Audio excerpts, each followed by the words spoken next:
Welcome to the Heal with Jill podcast. I'm your host, Jill Yeiter. Each week, I share one short, digestible episode to help you create clarity and ease in your wellness story. I'll be exploring self-care, intuition, mindfulness, intentional living, and more. If you enjoy a fresh perspective, agree that life is not black and white, and want to improve your relationship with yourself, then you're in the right place. Hi, welcome to episode 4 of the Heal with Jill podcast. In today's episode, I will be discussing rest, movement, and exercise. If you join me for episode 3, I introduced the Wheel of Health and 7 key areas that you could choose to place your focus on to make an improvement to any area of your health.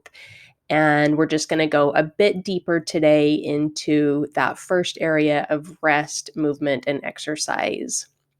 So go ahead and get settled in, grab yourself something to drink and a pen and paper, and let's get started. So first, I want you to just consider if you, in your adult life, can connect to a time when you felt fantastic in your body and what that felt like. So I'll just give you a second to bring that to the forefront. And I can tell you that in my body, what that feels like is kind of nothing or water. It feels very fluid, very easy. It kind of has a feeling of nothingness to it. And I remember that the first time that I was reminded of this when my son was born. I had a pretty difficult pregnancy. And then when my son was born, I remember just holding him and thinking, oh my God, he just feels like a fluid-filled sack, like a water balloon. And that's really what we're like, is just a kind of jiggly, fluid filled container. And we get sometimes overly attached to, myself included, ideas like muscles or bones or fascia or movement patterns or whatever. But like on a really basic level, like you have your container, your outer container, which is your skin, and then we're mostly fluid. And so when you hold a newborn baby, you get a really good sense for that, and you feel how they kind of move around and they connect to you and they make adjustments. If you like to be in the ocean, you have also a good experience with interacting with that dynamic force of water and how it's constantly changing. It's not static and it's fluid. And so the goal in our physical state is to get back to that flowing, fluid-like state of movement. And it's there, it's in the background. If you're not accessing it right now, it's because it's kind of buried under some stuck stress or some fuzz, as it's often called. And we just have to kind of treat our bodies in a way that is connected and mindful so that we can get back to that fluid-filled state. So creating more stuck stress in the body absolutely does not help you return to this flow state. So flow and healing and transformation begin with honoring where you're actually at and not where you maybe think you're at or where you wish you were at. And sometimes that is so challenging. I deeply understand and can relate to that. But if we take the time to just connect to where we're at in this moment, then it allows us to be honest about that and then take the next inspired action. So let's look at a few examples there. One example would be if you're not sleeping well, you need rest. You don't need intense exercise, but it's amazing how many of us would just, I'm pretty good about not doing this, but if you don't get sleep, but you have a regular exercise program, just pushing through kind of that, just get it done.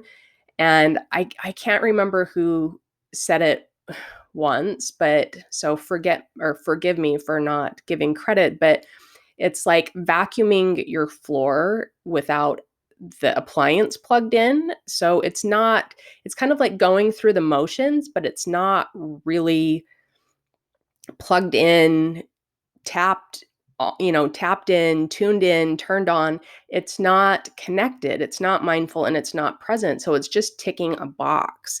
So, if you're lethargic from sitting at a desk all day, then you probably would be better not sitting on the sofa for the rest of the evening. You actually need some movement and some structured exercise. And if you're injured, you probably need some gentle movement and some mindful movement that allows you to sense what you're doing while you're moving. And so sometimes this means what you need is not going to be in alignment with others' needs. And that's okay, because it's your job to look after you and protect your boundaries in the area of your physical health. So, here's a funny example. Just before I started working on this podcast episode, I was in a water aerobics class for the first time in ages. And I've also been recovering from a pinched nerve in my neck. And the woman next to me kept offering me like floating dumbbells and pull noodles, like they were crack. And I had to tell her, like, so many times, like, I'm okay, I'm looking after my body, I'm recovering from her injury, no thank you. And I don't know if it was just well intentioned, if she wanted me to feel included, or if she just could not get her head around the fact that I had my own way of doing things.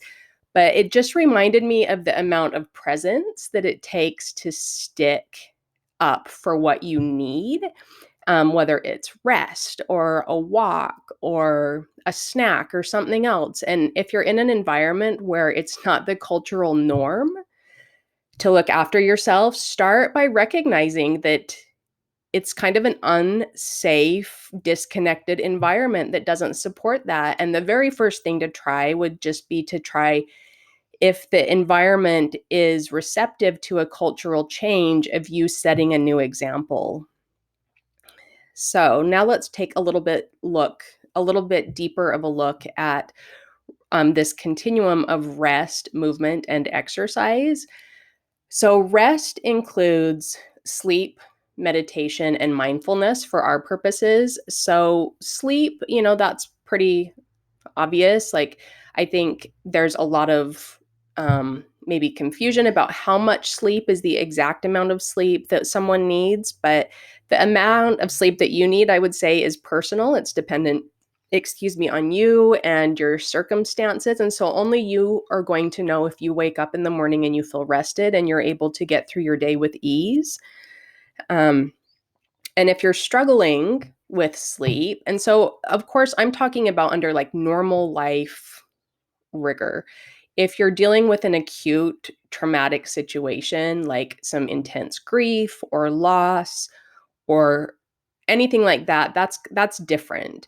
But I'm just talking like normal day-to-day sleep patterns. So if you're struggling, you might try just implementing a more consistent wind down routine. If you don't have a wind down routine, that could include like some brand new jammies that you love and a new mug and some favorite tea that you haven't tried yet, or maybe no stimulus close to bedtime. So just shutting down all the screens in your environment, at least maybe an hour before bedtime, trying to go to bed at a consistent time. I always feel better when I have clean sheets, so refreshing your bedding. And that might even mean that, maybe you need a new pillow, maybe you need some fresh sheets, like literally new sheets. And focusing on the quality of sleep that you're getting rather than the quantity. Another thing that can help is maybe a white noise machine or some blackout curtains. And then if you're still struggling with maybe a little bout of insomnia, just stop clock watching. Try to just accept that you're struggling right now and maybe you don't have total control over it, but looking at the clock is only creating a biofeedback loop for yourself that's making it worse. So, obviously, my favorite thing about sleep is that it allows me a complete separation, both physically and mentally, from the day before. So it's like a fresh start. Just kind of to refer back to the thing that I found so difficult about pregnancy is that I had such bad swelling in my wrists and pregnancy carpal tunnel that as soon as I laid down to go to sleep, my wrist would get this horrible nerve pain. And that made it so that I couldn't really sleep for more than an hour or two at a time. And then I had to go out to the lounge and sit up right to sleep. And it just felt like my entire pregnancy was one long day because I never like went to bed, had a full night of rest, and then woke up feeling like it was a fresh start.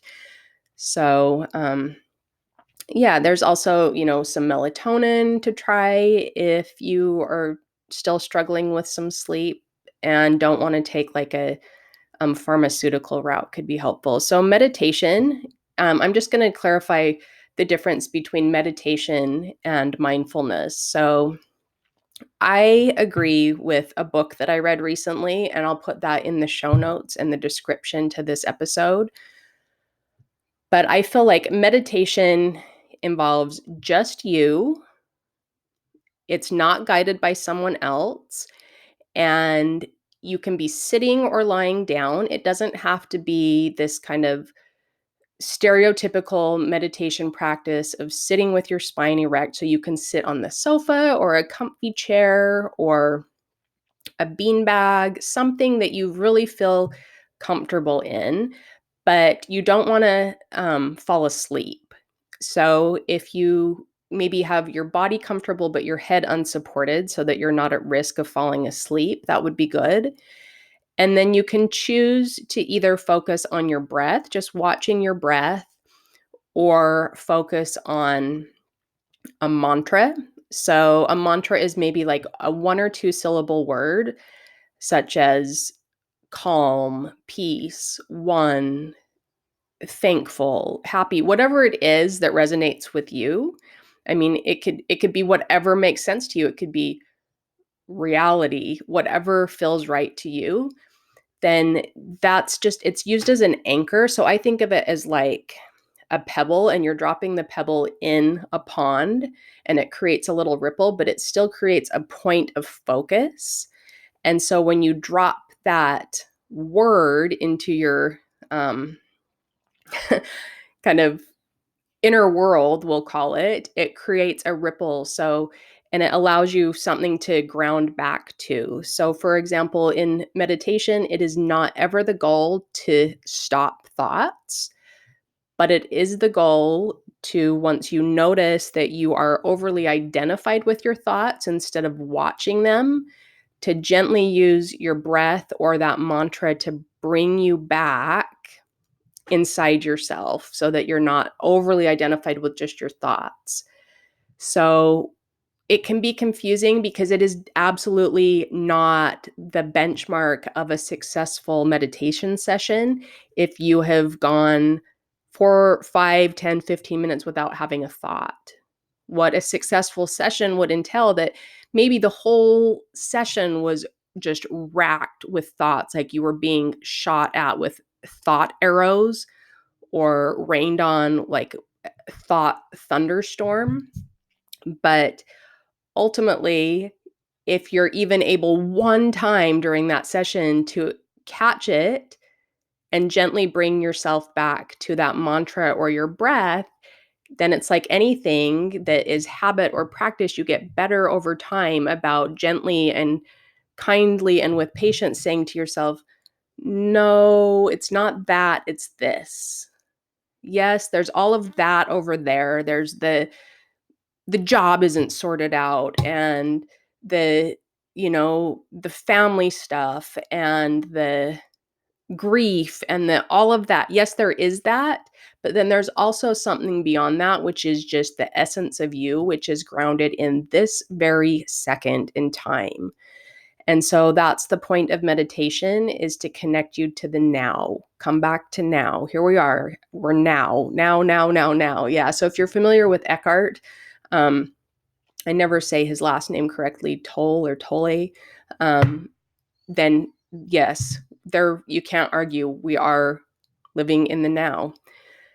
So I would say, anywhere from 5 to 10 minutes twice a day, a morning session and then an afternoon session would be awesome. But anything is better than nothing. So don't be black and white about it. Just do what you can.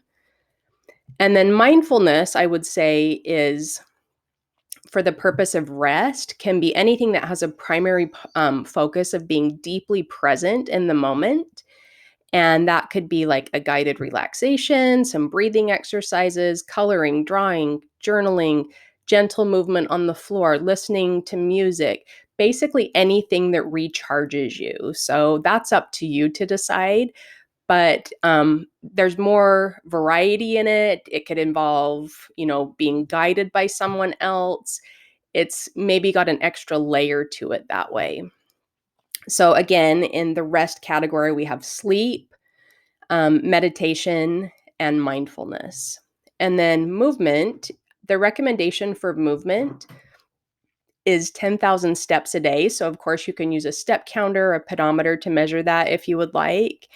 And the daily daily activities are what make up your step goal for that. You can include focused exercise as well, but walking to the grocery store, hanging the laundry, walking the dog, walking to the train, carrying groceries, housework, that all can add up to quite a bit, especially if you tend to discount that. So, and then focused exercise, on the other hand, has like a specific health or fitness goal. And I always recommend that add that in if you're feeling rested. So if you're feeling unrested, then it's probably not the right time to add in formal exercise. Just general movement would be better. And the goal, so say that in an isolated exercise session, you start and the goal is to feel better, not worse during the session. So if you start to feel more disorganized in your body, more fatigued, more disconnected, more trouble focusing, then that's a sign that it's not working right now. And so you need to stop and acknowledge that maybe you need rest, some form of rest. And if it's not rest, then maybe some gentle movement.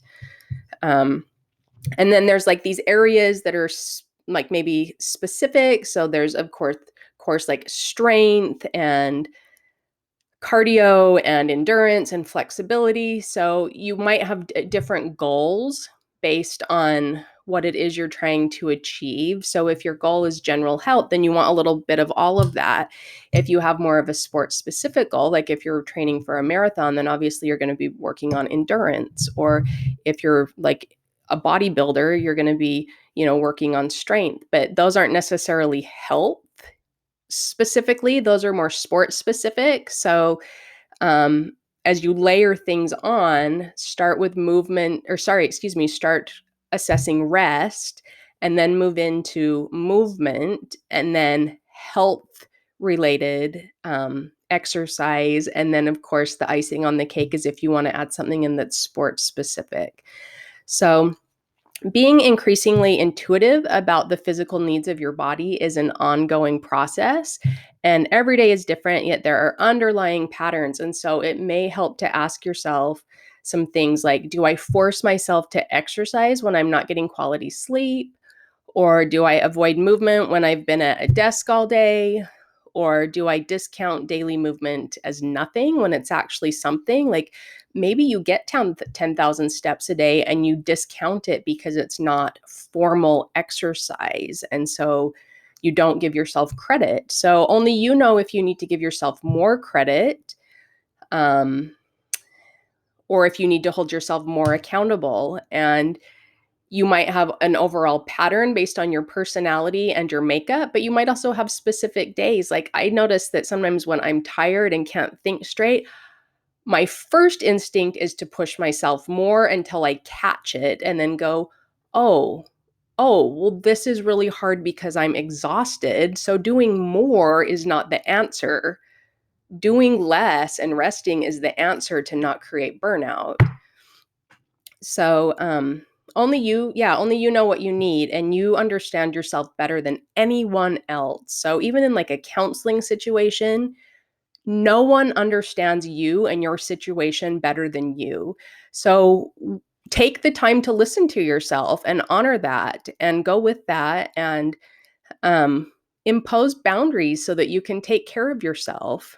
And the reward will be less burnout, just feeling better, better movement experiences, and getting back to that liquid state in your body. So, thank you so much for joining me today. I enjoyed sharing all this information with you about the continuum of rest, movement, and exercise. And I will see you again really soon for the next episode. Take care. Thanks for joining me this week on the Heal with Jill podcast. You can find all my free resources, including menu planners, mindful movement videos, and more, as well as my coaching and courses at healwithjill.com. If you enjoyed this episode, I'd love it if you'd share it with a friend and give it a rating. Take care and bye for now.